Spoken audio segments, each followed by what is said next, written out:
Mori चयो त सिंध जी तालीम खे तरक़ी वठाइण जी ज़रूरत आहे। जेकॾहिं सिंध जा माण्हू पढ़ियल लिखियल हूंदा त केरु संदुनि हक़ खाई न सघंदो। सिंध खे हिन वक़्तु तालीम याफ़्ता सिंध बणाइण जी ज़रूरत आहे। महिराणा टीवी जे सरवाण चयो त केतिरनि ई हंधनि ते उस्तादनि जी पघार घटि हुजण करे उहे ॿारनि जी तालीम ते बहितर अंदाज़ सां तवजह नथा ॾियनि, तंहिं करे उस्तादनि जूं पघारूं वधायूं वञनि। दुनिया जा ॾाहा चवनि था त तारीख़ जो मुतालियो इंसान खे अकुलमंद बणाए थो ऐं मुक़ाबिले जी सघ पैदा करे थो। तारीख़ जा वर्क खोले ॾिसंदासीं, पाकिस्तान जॾहिं 1947 में क़ाइमु थियो त उन खां पोइ सिंधी सॼी सिंध में कंपलसरी पढ़ाई वेंदी हुई। जनरल टिक्का ख़ान थियो कोर कमांडर कराचीअ जो, त हुन मना करे छॾियो त हाणे कराचीअ में सिंधी जी तइलीम, सिंधी ज़बान कान पढ़ाई वेंदी।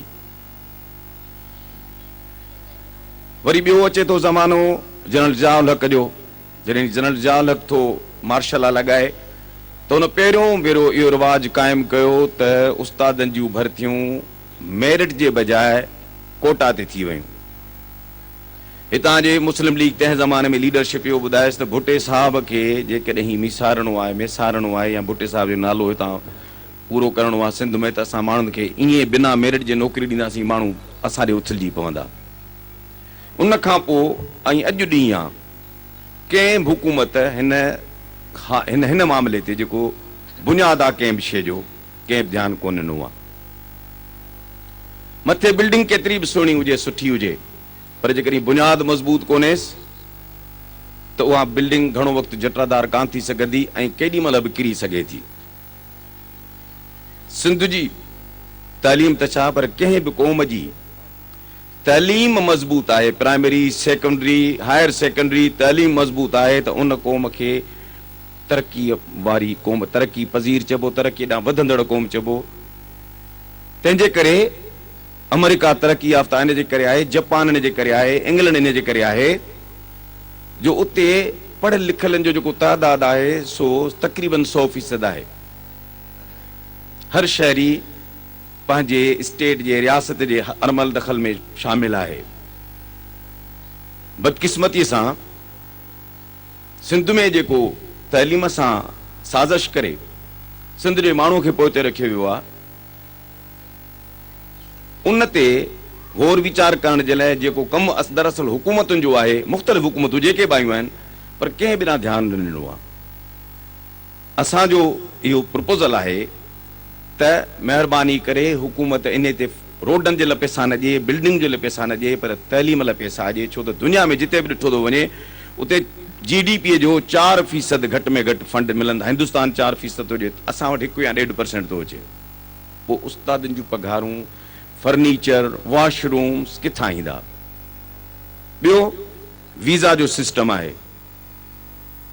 उस्ताद पघार जो कुझु हिसो उतां जे अमलदारनि खे ॾियनि था, हर जाइ ते कोन्हे, पर घणनि जाइ ते शिकायत मिली आहे, पोइ हू को ॿियो कारोबार वञी था कनि, का पैगंबरी पेशो छॾे ऐं को ॿियो धंधो धाड़ी वञी था कनि। ॿियो जेकॾहिं हिकिड़े स्कूल में शागिर्द आहिनि 20 त उते उस्ताद आहिनि 30, छो त सिफारिशी अमल जे करे हू घर जे वेझो रहण था चाहिनि ताकी उन्हनि खे तकलीफ़ न थिए। जिते शागिर्द आहिनि 100 उते उस्ताद आहिनि 5। हिन सॼे निज़ाम खे ठीकु करणो आहे। केरु कंदो? तव्हां असां कंदासीं, धरतीअ धणी कंदा, जेको मालिकी कंदा उहे कंदा। सुतल क़ौम जो को बि वारिस वाली वारिस कोन थींदो आहे। क़ौमूं ज़िंदह तॾहिं थींदियूं आहिनि, तॾहिं रहंदियूं आहिनि जॾहिं हू पंहिंजे हक़नि जी हिफ़ाज़त पाण कनि। जेसि ताईं तइलीम सिंध जी मज़बूत न आहे तेसि ताईं कंहिंखे बि ग़लतफ़हमी न हुजे, सिंध जो हिकिड़ो बि मसइलो हल कोन थींदो। सिंध मसइलनि में दफ़न थींदी वेंदी ऐं इवेंचुअली छा थिए, कंहिं सोचियो हो, जेके बुज़ुर्ग वेठा आहिनि, त ईअं बि असांखे ॾिसणो पवंदो जो कराचीअ में असां फ़ैसिलो कोन कंदासीं, को ॿिए फ़ैसिला कंदा। कंहिंजूं ग़लतियूं आहिनि? असांजे सियासतदाननि जूं ग़लतियूं आहिनि, जिन पाकिस्तान ठाहियो उन खां पोइ हुन नज़र अखियूं खोले न रखियूं। त इहे सभु मामला आहिनि तइलीम सां मिलंदा आहिनि, तारीख़ जे पढ़ण सां मिलंदा आहिनि। जेकॾहिं असां चाहियूं था त हीअ धरती जेका तव्हांजी असांजी माउ आहे उहा मज़बूत थिए, उन जा माण्हू सुधरनि, तरक़ी कनि, त तइलीम खां सवाइ ॿियो को रस्तो कोन्हे। मां हिन इलाइक़े जे सरवाण खे अर्ज़ु कंदुसि, गुज़ारिश कंदुसि स्पेशली त महिरबानी करे टास्क फोर्स ठाहे ऐं तव्हां हिन इलाइक़े में पंहिंजे इलाइक़े में हर को पंहिंजो कमु करे इलाइक़े जी तइलीम खे मज़बूत कयो, जीअं हर स्कूल आबाद थिए, ॿारनि खे तइलीम हासिलु थिए ऐं जिते जिते खोट आहे फर्नीचर जी, वॉशरूम्स जी, फैसिलिटीज़ जी, उहे सभु मुकमिल थियणु घुरिजनि। मां तव्हां सभिनी जे ताड़ियुनि जे गूंज में मलिक साहिब खां इहा डिमांड थो कयां, मुतालबो थो कयां, अर्ज़ु बि कयां थो त महिरबानी करे पंहिंजा बच्चा आहिनि, हिननि खे तव्हां तइलीम जो ज़ेवर ॾियो ॼणो तव्हां सभु कुझु ॾेई छॾियो। उनखां पोइ जेकॾहिं असां ॾिसंदासीं त क़बाइली जहिड़ा आहिनि उहे बि छो आहिनि, ख़ासि तौर ते अपर सिंध में अगवा जूं वारदातूं आहिनि उहे बि छो आहिनि, तइलीम कान्हे, असां माण्हुनि खे तइलीम न ॾिनी आहे, जेको सोसाइटीअ जो सिविल सोसाइटीअ जो ऐं तव्हां असां सभिनी जो रोल आहे उहो असां रोल पूरो न कयो आहे। जी इहे माण्हू बि तइलीम याफ़्ता हुजनि, ईअं मूं वांगुरु मां बि हिकिड़े ॻोठ जो पढ़ियल आहियां, जॾहिं मूं तइलीम हासिलु पिए कई त बिजली बि कान आई, मेण बतियुनि ते ऐं बतियुनि ते पढ़िया आहियूं, घासलेट वारी बत्ती ते पढ़िया आहियूं, पर छो त इल्मु हासिलु कयो आहे तंहिंजे करे इहो जेको मां हिते बि ॻाल्हायां थो, तव्हांजा बच्चा बि ईअं ॻाल्हाईंदा, शर्त इहो आहे त इल्मु हासिलु कनि।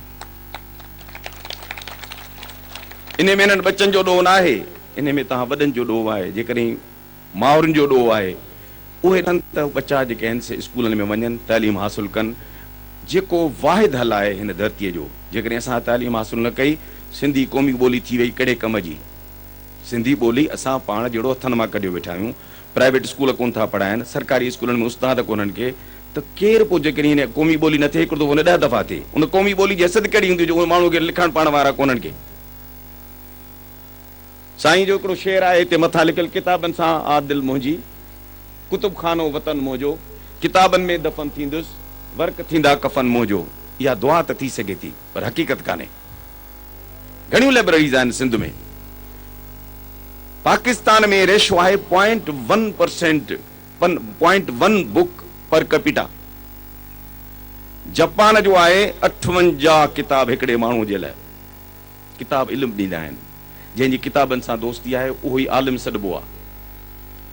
त हीउ शेर त तमामु ऑप्टिमिस्टिक आहे, हिकिड़ो पॉज़िटिव माण्हू लिखियो आहे, पर हिकिड़ी दुआ थी सघे थी, हक़ीक़त कान्हे। अचो त इनखे हक़ीक़त जो रंग ॾियूं।